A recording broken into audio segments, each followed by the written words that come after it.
In my last video, I talked about the gift of wisdom.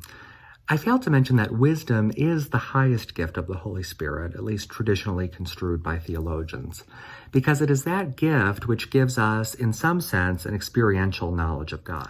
Not only do we know about God, but we begin to taste something of His mystery and His truth through the gift of wisdom. It is for this reason, this penetration into the divine mystery, that we can see the providential hand of God more clearly in the events of our lives, because through wisdom, we've begun to see as God sees. In seeing the way God sees, we can begin to love as He loves.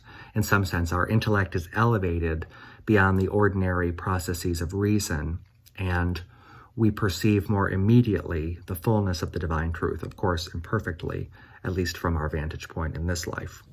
Though I used the word cultivate in the last video, it's important to note that we can't cultivate the gifts in the same way that we cultivate the virtues, as the gifts are stable dispositions of soul infused directly by God that enable us to practice the virtues more easily. This is an important distinction to make.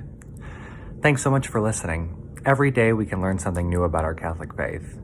Let's resolve to pray for an outpouring of the Holy Spirit every single day in our lives. The Holy Spirit is a person and is the most intimate friend of our souls. Let's have constant recourse to Him in prayer. Let us become familiar with Him and His movements in our lives.